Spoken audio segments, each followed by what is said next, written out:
Assalamualaikum warahmatullahi wabarakatuh. Selamat malam teman-temanku di seluruh Nusantara. Salam damai Indonesia. Malam ini saya akan mencoba menceritakan kembali kisah sahabat saya, Mang Akri, yang waktu itu hilang selama 1 bulan di Gunung Gede.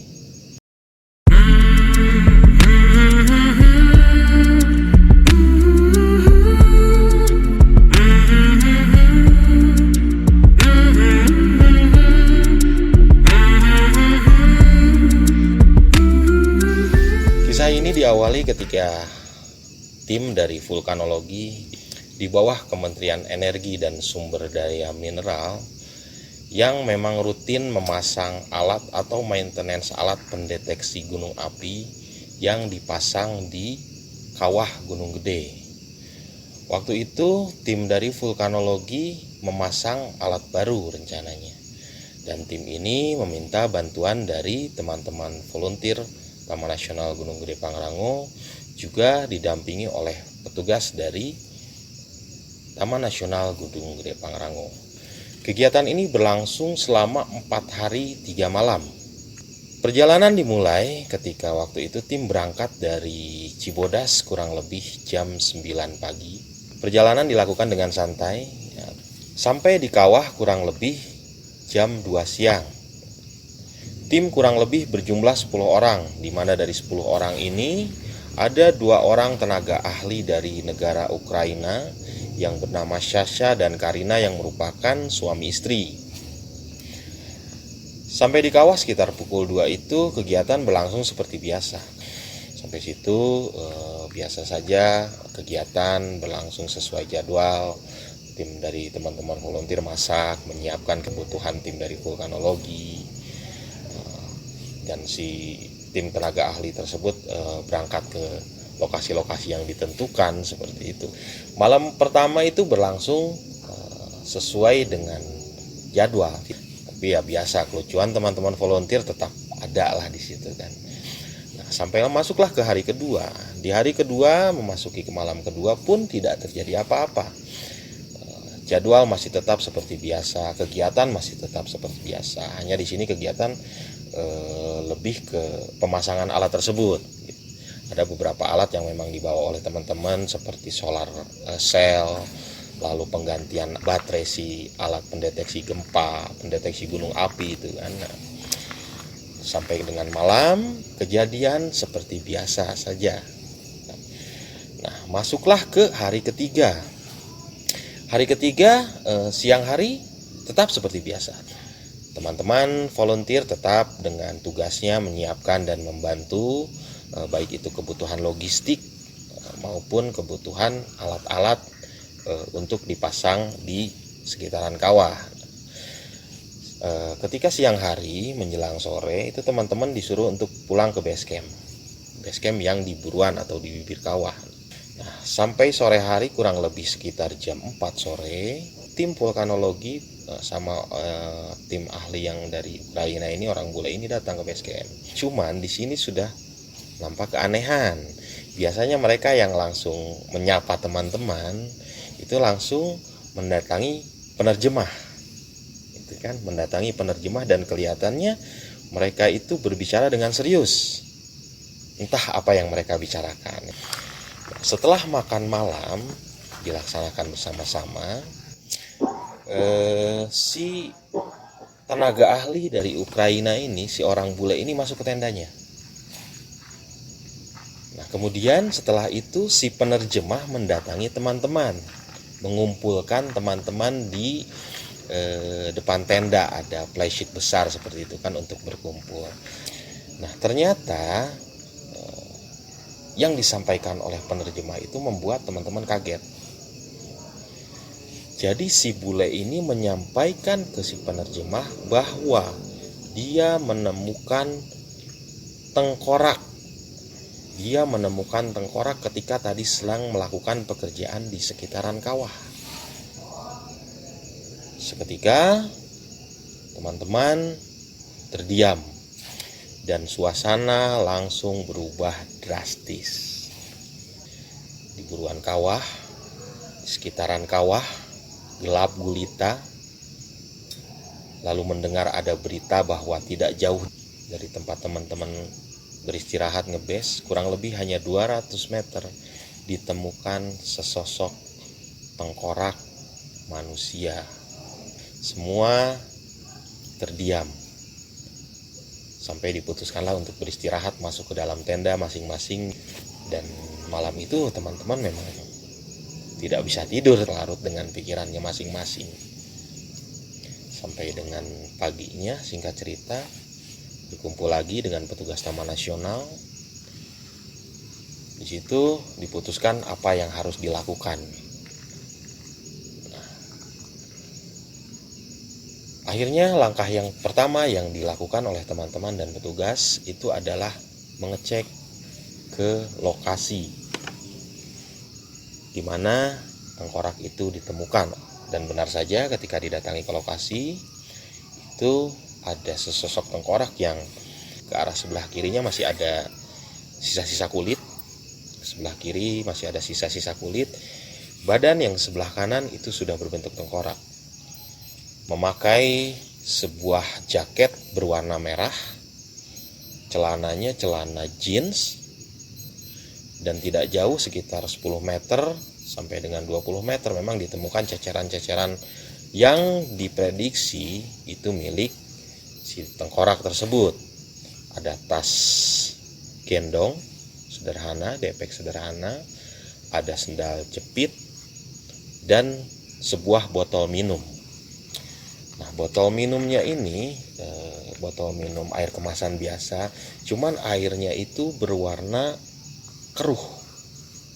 Ya mungkin ini bisa menjadi salah satu faktor si korban ini meninggal, karena kemungkinan dia meminum air yang di sekitaran kawah, tentunya kan air asam gitu.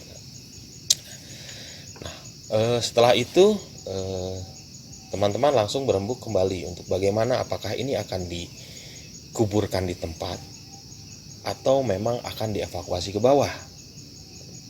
Nah, sampai di situ belum ada keputusan. Akhirnya karena memang waktu jadwal memang sudah habis di hari terakhir itu, turunlah semuanya, turun tim pemasangan alat ini semuanya turun. Nah, si bule ini udah turun duluan.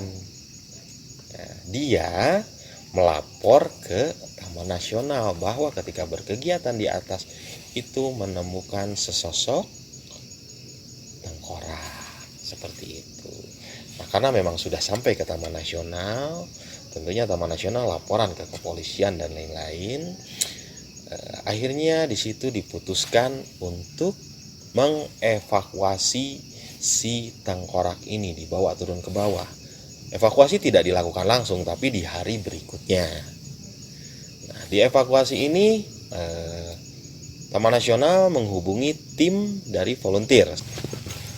Tim evakuasi berjumlah kurang lebih 15 orang, terdiri dari gabungan seluruh organisasi volunteer yang ada di sekitaran Taman Nasional Gunung Gede Pangrango. 15 orang ini dibagi dua tim. Yang 10 orang itu berangkat dari Cibodas dan 5 orang berangkat dari jalur Gunung Putri. Dan mereka bertemu di kawah. Tim berangkat kurang lebih pukul 8 pagi. Perjalanannya juga santai karena memang ini botol kosong gitu kan. Artinya botol kosong ini si korban sudah meninggal, dan meninggalnya pun sudah agak lama. Sampai di kawah itu kurang lebih pukul 3 sore. Di situ belum langsung diputuskan evakuasinya seperti apa, karena ketika teman-teman memasuki area kawah itu keadaannya gelap gulita. Padahal masih jam 3 sore. Kabut yang luar biasa tebal menutupi area kawah.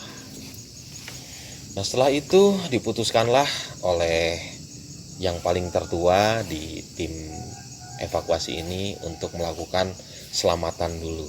Setelah dilakukan bacaan doa, teman-teman, itu keajaiban terjadi. Kabut yang tadinya tebal luar biasa tiba-tiba membuka pas di area si tengkorak ini. Cahaya turun pas ke tengkorak ini. Tapi di situ Mang Akri kebetulan yang ikut lagi, dan dia memang tahu posisi tengkorak ini. Dia naik lagi karena dia naik lagi menunjukkan lokasi si tengkorak ini kan, dengan ada beberapa teman yang dari tim pertama ini ikut lagi. Nah, di situ Mang Akri ingat, menurut si bule kemarin, di kawah ini sekitar jam 5 sore itu sudah tidak boleh ada makhluk hidup di situ.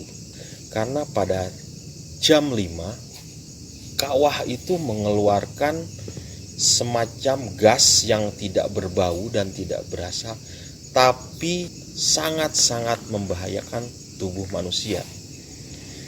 Nah, diceritakanlah kepada tim ini, waktu itu sudah sekitar jam 4 sore, bagaimana supaya evakuasi ini berjalan dengan cepat, karena mengingat gas yang akan dikeluarkan oleh kawah pada jam 5 itu. Nah, mengingat hal tersebut teman-teman, mau tidak mau evakuasi harus dilakukan secara cepat. Pada saat itu entah kenapa waktu itu Mang Akri sudah terlihat gitu, mungkin karena faktor kecapean setelah 4 hari 3 malam berkegiatan, lalu harus naik lagi ke kawah untuk ikut mengevakuasi. Dia berinisiatif untuk mengevakuasi si tengkorak ini dengan cara mematah-matahkan, karena bentuknya sudah memang tengkorak. Jadi setiap persendian mulai dari lutut, lalu karena ini memang sudah terlepas, nah itu dilipat sama aku.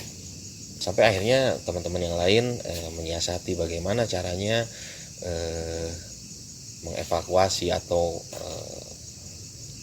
membuat si kerangka ini bisa dibawa dengan baik ke bawah. Nah, di situ pun ditemukan kendala. Kendalanya karena memang tidak ada kantong mayat waktu itu. Hanya ada keril berukuran 60 liter. Bisa dibayangkan, keril 60 liter untuk membawa tubuh manusia rata-rata Indonesia dengan tinggi 170-an sampai 175 cm. Hanya memang membawanya tetap ke dalam keril yang 60 itu dilipat, karena ininya memang sudah terlepas, di pinggang ini ke atas sudah terlepas, dilipat juga, dimasukkan dan dirapihkan ke dalam tas. Bagaimana bisa teman-teman bayangkan, dalam sebuah keril, tas keril 60 liter, memasukkan tulang belulang manusia, belum lagi keadaan kawah yang hampir mendekati bahaya jam 5. Tentunya tidak semua orang mau melakukan hal seperti itu oleh teman-teman volunteer yang notabene sebagai relawan, tidak dibayar. Tim bergerak dari kawah itu kurang lebih jam 4:30. Yang penting keluar dulu dari area kawah, karena tadi kawah ini akan mengeluarkan gas yang sangat membahayakan tubuh manusia. Yang penting keluar dulu, keluar area kawah, dan dirapikan kembali lah si tengkoraknya ini kan. Si kerangka manusia ini dirapikan kembali di dalam tas tersebut. Tim bergerak dari bibir kawah, dari luar kawah ke arah Cibodas itu kurang lebih jam 5:30 sore. Itu hanya memakan waktu 2 jam. Bagaimana larinya? 2 jam dari sekitaran kawah ke arah Cibodas. Dalam perjalanan membawa kerangka dari bibir kawah ke Cibodas ini pun bukan tanpa hambatan teman-teman. Selama perjalanan, tim selalu dibayangi oleh burung hitam. Selalu diikuti oleh burung hitam. Nah, burung-burung ini bukan dari jauh, tapi mereka menyambar-nyambar tas yang berisi kerangka tersebut. Jadi depan muka menyambar. Bahkan si beberapa orang yang membawa tas ini secara bergantian itu sampai harus menunduk-nunduk menghindari si sambaran burung. Nah, singkat cerita, setelah ada air panas si burung ini tidak ada, dan perjalanan ke bawah itu berlangsung dengan alhamdulillah lancar. Setelah sampai di bawah, sudah disambut oleh ambulan dan dimasukkanlah ke dalam ambulan, dibawa ke rumah sakit. Nah, sampai situ tugas teman-teman volunteer selesai. Nah, kembali lagi ke sahabat saya Mang Akri ini. Setelah evakuasi ini, dia beristirahat di kantor resort pendakian Cibodas, teman-teman. Disitulah masuk ceritanya. Jadi menurut Mang Akri waktu itu dia, ketika teman-teman yang lain melihat dia istirahat, nah menurut Mang Akri dia ketika istirahat itu entah tidur atau apa, dia didatangi tengkorak tadi. Jadi si tengkorak ini mendatangi dia dan minta diantarkan kembali ke kawah. Jawaban Mang Akri nggak mau, balik lagi aja lu sendiri ke kawah. Nah dari situ kesadaran dia hilang, dibawalah singkatnya pulang ke rumahnya oleh teman-teman. Nah di situ Mang Akri mengalami yang kita sebut dia hilang selama 1 bulan di Gunung Gede. Jasadnya memang ada di rumah, tapi menurut orang tua yang kami tanya waktu itu, sukmanya bermain-main di Gunung Gede. Kurang lebih 1 bulan Mang Akri mengalami sakit seperti ini. Jadi ketika sakit, yang bisa dilakukan oleh keluarga dan kami teman-temannya itu hanya berdoa, menggelar pengajian, meminta bantuan para sesepuh, para kiai. Ya karena ini memang bukan penyakit medis. Selama kejadian itu Mang Akri ini hanya bisa, kadang-kadang dia tertawa, mohon maaf seperti orang yang kurang ingatan. Kadang dia menangis, tatapan mata kosong, bengong. Dan yang bikin aneh itu bajunya selalu basah oleh keringat. Basah oleh keringat ini bukan basah seperti kita berolahraga biasa, tapi memang benar-benar basah kuyup seperti ketika kita memakai pakaian dan diguyur air atau air hujan kehujanan seperti itu, basah kuyup seperti itu. Dan ibunya Mang Akri atau yang kita biasa sapa emak gitu selalu mengganti dengan continue per 15 menit atau setengah jam mengganti kembali pakaiannya seperti itu selama Mang Akri ini mengalami sakit. Nah, singkat cerita waktu itu ketika sudah 1 bulan lebih sedikit gitu, Mang Akri sadar, dia bangun, bengong, celingak-celinguk seperti orang baru bangun dari tidur gitu. Ini ada apa? Kok banyak orang, banyak yang mengaji gitu kan, banyak yang berkumpul di rumah saya. Setelah dia sadar, diobatin, lebih kontinu lagi sampai dibawa ke salah satu pesantren waktu itu di Cianjur. Sampai kemudian kurang lebih 2 bulan setelah kejadian itu dia pulang. Nah, dia di situ bercerita. Ya kita penasaran kan, sebenarnya kejadiannya seperti apa gitu. Jadi ketika yang terakhir teman-teman ingat itu kan dia tertidur beristirahat di resort Cibodas pendakian. Setelah itu dia dijemput oleh sesosok tubuh berbadan besar menggunakan ikat kepala, kalau orang Sunda bilangnya udeng gitu.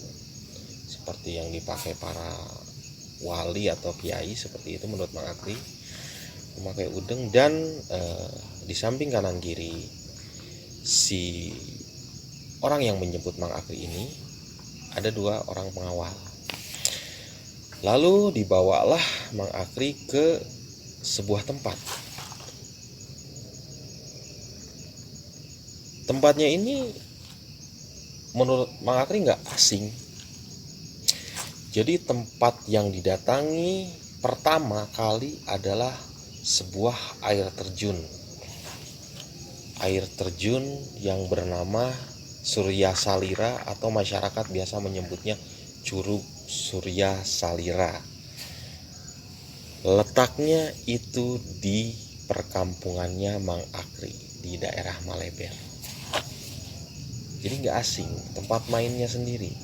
Tapi yang jadi membedakannya di Curug itu ada sebuah gerbang besar, seperti gerbang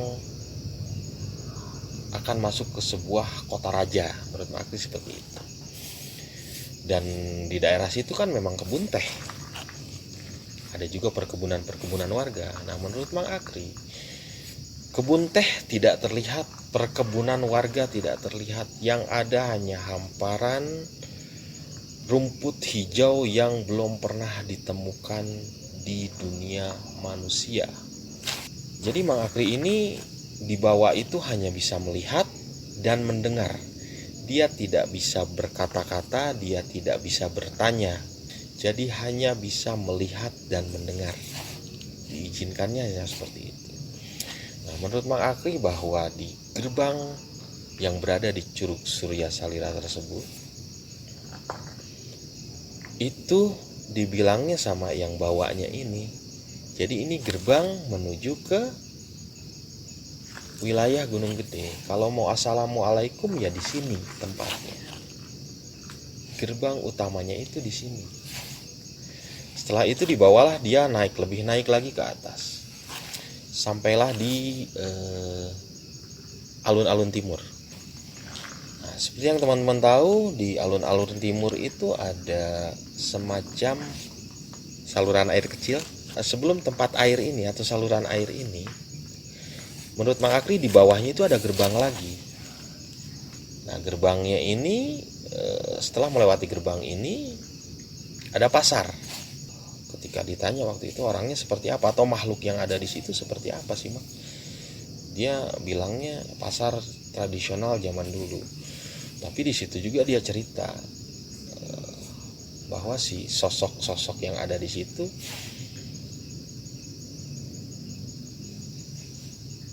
kalau teman-teman tahu ikan mas jatuh ke tanah lalu dilindas sama mobil, hancur kan? Nah, sosok di sana itu lebih hancur dari itu. Jadi bohong kata Mang Akri kalau penampakan sosok-sosok seperti yang digambarkan di film cantik lalu ganteng seperti itu bohong. Bahwa sosok-sosoknya itu sampai ada yang seperti itu. Setelah itu setelah melewati pasar tersebut dibawa lagi Mang Akri ke arah air yang di alun-alun timur itu, teman-teman. Nah, menurut Mang Akri di situ banyak orang-orang, banyak sosok-sosok yang jongkok atau bersila di sepanjang aliran air itu. Jadi mereka memakai pakaian putih seperti mendoakan atau berdoa di sepanjang aliran itu. Di situ dijelaskan sama yang bawanya bahwa aliran air inilah yang sampai ke arah Pancuran Emas. Kalau teman-teman tahu Pancuran Emas itu yang ada di camping ground yang di golf itu ada yang disebut Pancuran Emas. Nah, di situ. Jadi katanya air inilah yang mengalir ke arah Pancuran Emas. Secara logika ya mungkin jauh sekali alun-alun timur, sementara ini Pancuran Emas jauh di sebelah barat, melewati alun-alun barat, lembahan lagi, banyak lembahan, tapi mungkin bisa saja karena sifat air kan memang melewati tanah dan dia membuat jalur tersendiri. Setelah dari sumber air ini, dari aliran air ini, Mang Akri dibawa ke arah Gunung Gumuruh. Dari Gunung Gumuruh ini luar biasa, keindahannya luar biasa. Terlihat bagaimana alun-alun Surya Kancana yang terhampar luas dengan rumput yang belum pernah dilihat di dunia manusia. Luar biasa indah. Nah, dari Gumuruh ini Mang Akri dibawa ke arah puncak Gunung Gede. Nah, dari situ dari arah Gumuruh ke arah puncak Gede ini Mang Akri melalui sebuah jembatan yang melintasi alun-alun Surya Kencana. Jembatannya ini terbuat dari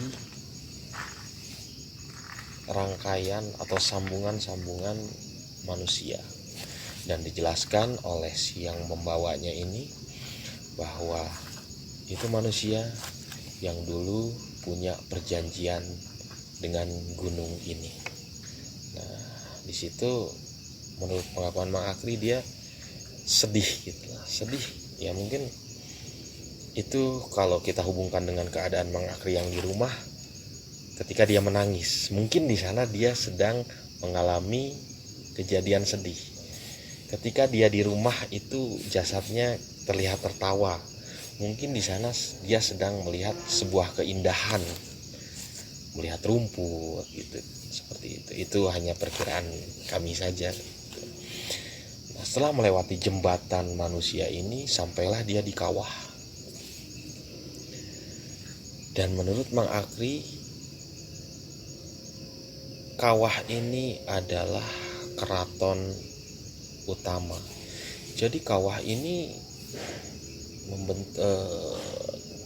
jadi bukan kawah terlihatnya, itu adalah keraton yang luar biasa megah dengan pintu-pintu tinggi, dengan jendela-jendela tinggi berlapis entah emas atau apa, tapi terlihatnya indah luar biasa. Setelah dari kawah ini dia dibawa lagi, cuman dibawanya dia tidak melewati kandang badak, tidak melewati kandang batu atau pancawul, panjancangan, itu enggak. Jadi dari kawah ini dia langsung ke arah Pancuran Emas, yang tadi aliran airnya dari alun-alun timur ini langsung dibawa ke Pancuran Emas. Nah, di Pancuran Emas ini yang bawanya ini kembali bilang, nah ini aliran air yang dari alun-alun timur ini. Di situ mungkin tertangkap pesan, ya kita harus menjaga sumber-sumber air. Lucai orang Sunda bilang ya gitu ya, sumber-sumber air yang harus dijaga, mungkin seperti itu. Setelah itu Mang Akri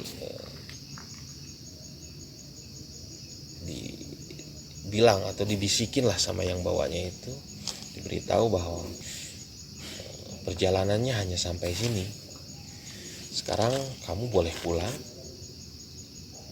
Di sana ada cahaya, kamu ikutin saja itu. Cahayanya tadinya kecil, membesar. Dan setelah itu Mang Akri mengikuti cahaya itu. Di sanalah dia terbangun dan celingak-celinguk ngeliatin, bingung banyak orang di rumahnya. Perkiraan saya atau ya mungkin cahaya itu adalah doa dari keluarga, doa dari teman-teman, doa dari para sahabat, para guru-guru yang selalu terus-terusan mendoakan, memanggil Mang Akri untuk pulang. Nah, seperti itulah teman-teman cerita singkat dari perjalanan sahabat saya waktu itu hilang di Gunung Gede selama 1 bulan. Nah, dia juga bercerita bahwa perjalanan dia di atas itu dia merasa hanya sekitar 2 jam saja katanya. Jadi nggak lama lah di atas itu katanya, dibawa sama si sosok besar dan 2 orang pengawalnya ini. Tapi di rumah kita yang melihat dia sakitnya itu 1 bulan lebih. Nah, itu teman-teman cerita sahabat saya hilang selama 1 bulan di Gunung Gede. Jadi di sini pesan-pesan yang ingin coba saya sampaikan kepada teman-teman, tolong hargai, hormati sekitarmu, hormati sumber-sumber air, gunakan sebijaksana mungkin, gunakan sebijak mungkin. Jangan buang kotoran sembarangan, buang sampah sembarangan. Oke teman-teman, itu saja cerita singkat dari saya menceritakan kembali pengalaman sahabat saya ketika hilang di Gunung Gede selama 1 bulan. Semoga cerita ini bisa diambil hikmahnya, bisa memberi manfaat kepada teman-teman. Bagaimana kita harus bersikap, bagaimana kita harus berperilaku dimanapun. Tidak hanya harus di Gunung Gede, tapi di gunung manapun, bahkan di tempat apapun, dimanapun. Semoga kalian bisa mengambil hikmah dari cerita ini. Terima kasih buat kalian yang masih setia berada di channel ini, nongkrong di channel ini. Jangan lupa like, comment, subscribe. Bantu kita untuk terus bisa menceritakan pengalaman teman-teman volunteer, teman-teman pendaki, khususnya di halaman rumah kami, Gunung Gede Pangrango. Terima kasih semuanya, tetap sehat, tetap positif. Salam damai Indonesia.